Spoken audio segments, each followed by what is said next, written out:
Kaya makakita ka ngayon, nung mga nakakotse, tatabi sa kalsada, mag-iiwan ng basura. Makakita ka ngayon, nung paglabas na ng kanilang community, wala na silang pakialam. Basta somebody will do it, somebody will clean it, yun ang nagiging attitude.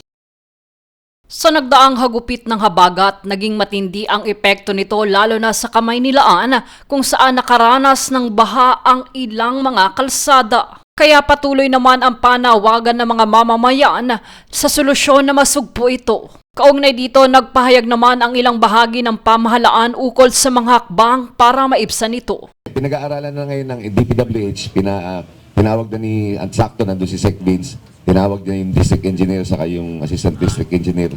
Pinatrabaho na nila ngayon. Kabilang dito, itinuturing din na ang tambak ng mga bumarang basura sa drainage ang problema. At ayon kay Metro Manila Development Authority General Manager Nicolas Torre III, hindi lang garbage management ang problema, kundi aniya ang inaasal din ng mga mamamayan pagdating sa paraan ng pagtatapon ng mga basura sa malalaking kalsada sa lungsod. Kaugnay nito, kanya ring iminungkahi na nagsisimula na ang hakbang ng Metro Manila Council o MMC upang masugpo ang lumalalang problema sa tambak na basura kada mayroong baha.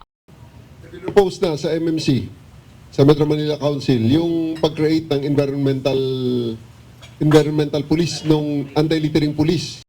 Ipinaliwanag niya na kinakailangang mahubog ang komunidad sa pagpapatupad ng maayos na pagtatapon ng basura. Aniya, bago magpatupad ng kaukulang parusa at panghuhuli sa mga lalabag dito, nararapat na maging kasanayan ito at manatiling palatandaan na ang maling pagtatapon ng basura ay personal na makakaapekto rin sa bawat mamamayan. Mungkahi naman ni Parañaque 2nd District Representative Brian Yamsuan, kasama na sa inaasikaso na budget ng Kamara ang mga makabagong teknolohiya upang maibsan hindi lang ang paglala ng basura, kundi pati na rin ang issue sa flood control at mga sirang kalsada.